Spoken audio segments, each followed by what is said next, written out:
আজকে আপনাদের সাথে একটা মজার জিনিস শেয়ার করি। জাপানে ইউনিভার্সিটি স্টুডেন্টরা, কারণ কি আমি এখন বর্তমানে জাপানের একটা ইউনিভার্সিটিতে পড়ি। তো এটার পড়ালেখার সিস্টেম এবং কি পরিমাণ প্যারা বিষয়, এই বিষয়গুলো আজকে শেয়ার করব। বাংলাদেশের সাথে বাংলাদেশের ইউনিভার্সিটির পড়ালেখা এবং জাপানি ইউনিভার্সিটির কিছু পার্থক্য আপনারা বুঝতে পারবেন। এবং আমাদের বাংলাদেশে যেহেতু তথাকথিত একটা সিস্টেম আছে, যেটা সারা বছর পড়ার পরে ফাইনাল একটা এক্সাম হয়, বাট ইউনিভার্সিটিতে, জাপানি ইউনিভার্সিটিতে এই সিস্টেমগুলো নাই। কেন নাই, কিভাবে তারা মূল্যায়ন করে, এই বিষয়টা আজকে আপনাদেরকে আমি দেখানোর চেষ্টা করব। তো আমাদের ইউনিভার্সিটির কাজগুলো কি প্রসেস চলে ইন ডিটেলসে ছোট্ট একটা ভিডিওতে দেখানোর চেষ্টা করব।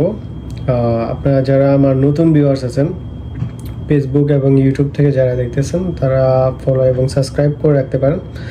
জাপানের টুকিটাকি ছোটোখাটো যত প্রবলেম বা কোশ্চেন থাকে, সবগুলো অ্যান্সার আমি দেওয়ার চেষ্টা করি। যে কোনো অনেক বিষয়ে আমি ভিডিও দেই। জাপান সম্পর্কে একটা প্লে লিস্ট আছে আমার চ্যানেলে, ইউটিউব চ্যানেলে। সেখানে আমার জাপান সম্পর্কিত অনেক ভিডিও আছে, চাইলে আপনারা সেগুলো দেখে আসতে পারেন। তো চলুন আমি আমার ল্যাপটপ স্ক্রিনে আপনাদেরকে বিষয়গুলো একটু দেখিয়ে দিই এবং ব্যাখ্যা করি কি ধরনের যেই প্যারাগুলো ইউনিভার্সিটি থেকে পাই এবং কিভাবে তারা আমাদেরকে মূল্যায়ন করে, পাস ফেল বা কোন গ্রেড, এই ডিটেলসটা একটু দেখাই আপনাদেরকে। তো আমরা যে ডিপার্টমেন্টে আছি সেটার বিষয়ে বলি। তো প্রথমেই এটাকে ছোট একটা ইন্ট্রোডাকশন দেয়। ইউনিভার্সিটিতে আপনার, এটা একটা প্রাইভেট ইউনিভার্সিটি। তো এটার নাম হচ্ছে শিকোকু ইউনিভার্সিটি, মানে যেটা নিহঙ্গতে শিকোকু দাইগাক্কু বলা হয়। তো এটাতে বর্তমানে খুব জনপ্রিয় যে সাবজেক্টগুলো, সেটার মধ্যে এআই রোবোটিক্স বা কাইগো, তারপর হচ্ছে নিউজের আরও কিছু সাবজেক্ট আছে। তো এটার একটা সুবিধা হচ্ছে আপনার এটাতে একটু টিউশন ফি কম এবং বিদেশি স্টুডেন্ট করে খুব ভালোই মূল্যায়ন করে। তো এই হচ্ছে বিষয়। এবং বাংলাদেশ থেকে কেউ চাইলে এটাতে আপনারা সরাসরি আপনাদের সাবজেক্ট ম্যাচ করে এখানে প্রফেসরকে মেল করে প্রফেসর ম্যানেজ করে এখানে আসা যায়। তবে প্রাইভেট ইউনিভার্সিটির টিউশন ফিগুলা অনেক বেশি হয়। নর্মালি আমাদের ইউনিভার্সিটির ইয়ারলি টিউশন ফি হচ্ছে 10 লাখ ইয়েন, যেটা ধরুন বাংলাদেশ থেকে যারা আসবেন তাদেরকে এই ইয়েন পরিশোধ করতে হবে, এক নম্বর। আর দ্বিতীয় নম্বর বিষয় হচ্ছে এটাতে সরাসরি বাংলাদেশ থেকে যারা আসে, মানে বিদেশ থেকে যারা সরাসরি এখানে পড়তে আসে কোনো নিহঙ্গ লেভেল ছাড়া ইংলিশ ডিপার্টমেন্টে, তো তাদের জন্য কোনো স্কলারশিপ নাই। তো যারা নাকি বাংলাদেশ থেকে সরাসরি উইদাউট আইএলটিএস, উইদাউট নিহঙ্গতে, মানে জাপানিজ ভাষায় পড়ার ইচ্ছুক থাকেন, তারা কমেন্ট করতে পারেন। তাহলে তাদের এই বিষয় নিয়ে একটা ভিডিও তৈরি করার চেষ্টা করব, কিভাবে আসবেন, কিভাবে আপনারা সাবজেক্ট ম্যানেজ করবেন, প্রফেসর ম্যানেজ করবেন, ইন ডিটেলসে একটা ভিডিও তৈরি করার চেষ্টা করব। তো শুরু করা যাক। তো মূলত হচ্ছে আমাদের পোর্টালে এখানে সব কিছু হচ্ছে অনলাইনে, এখানে অফলাইনের মানে ক্লাসগুলো অফলাইনে, বাট যতগুলো কাজ আছে সেগুলো। তো প্রথমে আমি আমাদের যে এখানে একটা পোর্টাল সাইট আছে, পোর্টালে দেখাই। তো ধরুন কি প্রথমে আমার ইউনিভার্সিটি আইডি পাসওয়ার্ডটা লগ ইন করলাম। তো এটা হচ্ছে আমার ক্লাস শিডিউল। এখানে আমি কোন ক্লাস নিব সব কিছুই উপর থেকে সিলেক্ট করা যায়। এবং নিচে আসলে এই যে আমার ধরুন আজকে 15 তারিখ, আজকে আমার 2টা ক্লাস ছিল। একটা ছিল এগুলা টাইম দেওয়া আছে, মানে হচ্ছে দ্বিতীয় ক্লাস, তৃতীয় ক্লাস। প্রথম সেশন শুরু হয় সকাল 9টা থেকে 10টা 30, দ্বিতীয় সেশন 10টা40 থেকে 12টা10, তৃতীয় সেশন 1টা থেকে 2:30, মানে প্রত্যেকটা ক্লাস 1.5 ঘন্টা করে। তো আমার দ্বিতীয় এবং তৃতীয় সেশনের ক্লাস ছিল, প্রথমটা ছিল না, আবার গতকালকে ছিল, আবার আগামীকালকে আমার একটাই ক্লাস, মানে ওটা হচ্ছে 3 নম্বর ক্লাস, যেটা 1টা থেকে 2:30, সকালবেলা সারাদিনে আর কোনো ক্লাস নাই। এরকমভাবে ইউনিভার্সিটি সকল শিডিউল দিয়ে দেয়। যেমন এই যে শুক্রবারে আমার দ্বিতীয়, তৃতীয়, চতুর্থ 4টা ক্লাস, আবার এই 4 নম্বর ক্লাসটা কিন্তু আবার শুরু হয়েছে আপনার 3টা থেকে 2:40 থেকে 4:20 পর্যন্ত। আবার এই ইউনিভার্সিটিতে 5 নম্বর 6 নম্বর ক্লাস পর্যন্ত হয়ে থাকে, তো এটাও অনেক লং টাইম। তারপর হচ্ছে এখানে হচ্ছে ইউনিভার্সিটির যত বিজ্ঞপ্তি আছে সকল কিছু এখানে আসে। আমি এখান থেকে যে কোনো ডকুমেন্টস, আমার ভার্সিটিতে অনেক পেপার বা বিভিন্ন প্যারাগ্রাফ বা ওই যে সাকুবানোর মতো প্যারাগ্রাফ লিখতে দেয়, যেগুলো আবার প্রিন্ট করে নিতে হয়। তো ভার্সিটিতে প্রিন্টার আছে, এখান থেকে প্রিন্ট দিলে সরাসরি এখানে প্রিন্ট দেওয়া যায়। বা আরও কিছু অ্যাপস আছে যেগুলো যে মাইক্রোসফট বা ভিডিও এডিটিং, ফটোশপ, এরকম অনেকগুলো অ্যাপস আছে যেখানে ভার্সিটি থেকে এগুলো ফ্রিতে, প্রিমিয়াম ভার্সন ফ্রিতে ইউজ করা যায়। এ হচ্ছে একটা পোর্টাল সাইট। এবার হচ্ছে দ্বিতীয় হচ্ছে ভার্সিটির যত ক্লাস আছে, ক্লাসের সিস্টেমগুলো আপনাদেরকে আমি দেখাই। ক্লাসে কিভাবে তারা মূল্যায়ন করে, কারণ কি এগুলো আমার আগে থেকে লগ ইন করা ছিল, তো সেজন্য সরাসরি ঢুকেছে।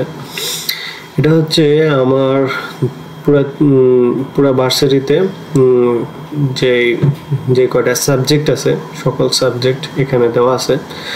তো এটা আমি ভার্সিটিতে যে 4 বছর থাকবো, 4 বছরের টোটালি সব সাবজেক্টগুলো এখানে দেওয়া আছে।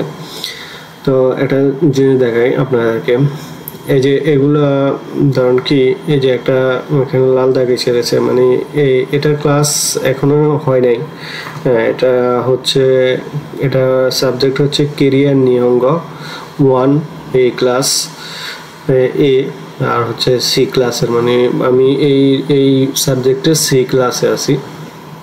তো এখানে রিপোর্ট থাকে, ধরুন কি এই ক্লাসটা আমার এখনো হয় নাই, আগামীকালকে ক্লাসে হবে।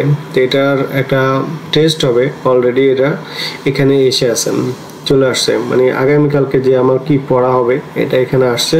তো কালকে ক্লাসে পড়ার পরে এখানে একটা টেস্ট আছে, টেস্টটা এখানে দেব। এবার আজকের কিছু ক্লাস দেখাই আমাদেরকে কিভাবে তারা কাজ নেয়, এটা একটু দেখাই। এই যে রিপোর্ট আছে, এখানে রিপোর্টে গেলাম, যাওয়ার পরে এই যে এখানে বেশ কিছু আপনার জাপানি ভাষায় লিখতে দেখতে পাচ্ছেন, সেখানে কিছু ইংরেজি, ধরুন কি এখানে লেখা আছে যে ইউনিট 2 এসএ রেনশো, ঠিক আছে, মানে হচ্ছে আজকে আগামীকালকে এটা পড়াবে, এটার রেনশো এটা এখনো আসে নাই, কালকে ক্লাসের পরে এখানে এগুলা লাল দাগ হয়ে আসবে।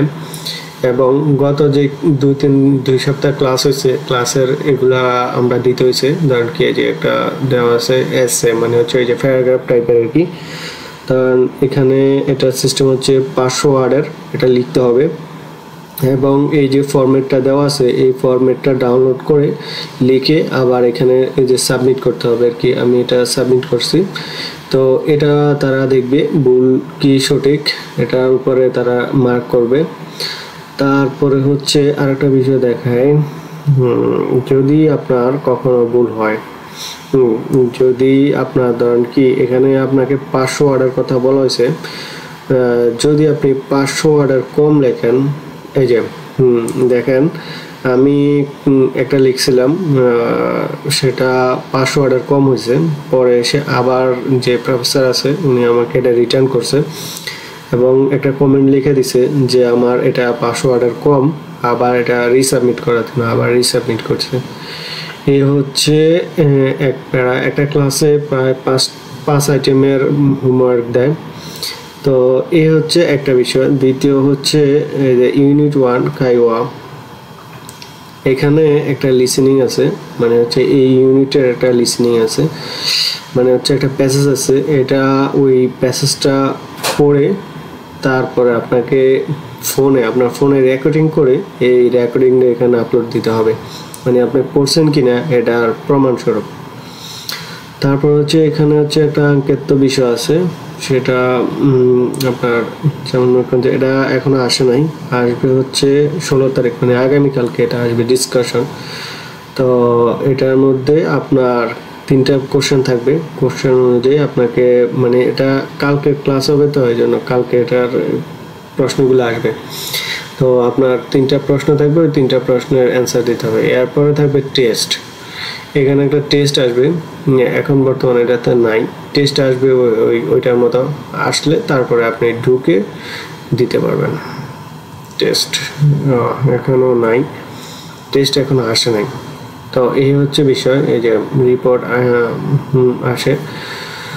তো এই টেস্ট দেওয়ার পরে আপনাকে এই ডিপার্টমেন্ট এই সাবজেক্টের যে প্রফেসর আছে উনি আপনাকে টোটাল এটার উপর নির্ভর করে আপনার একটা মার্ক করবে, এবং আপনার টোটাল কত মার্ক পাইছেন এটা পরে শেষ পর্যায়ে আপনাকে দিয়ে দেওয়া হবে। তো এই হচ্ছে ভার্সিটির প্যারা। তো আশা করি বুঝতে পারছেন, যারা ভার্সিটিতে পড়বেন তারা চিন্তা ভাবনা করে পড়েন। আর আরেকটা বিষয় হচ্ছে ভার্সিটিতে যে জিনিসগুলো এমনভাবে দেয়, আপনি যদি রীতিমতো করেন তাহলে ওকে, যদি রীতিমতো কাজ না করেন তাইলে একটু প্যারায় পড়ে যাবেন। তো এই হচ্ছে আজকের ভিডিও। সবাই ভালো থাকবেন, সুস্থ থাকবেন, আল্লাহ হাফেজ।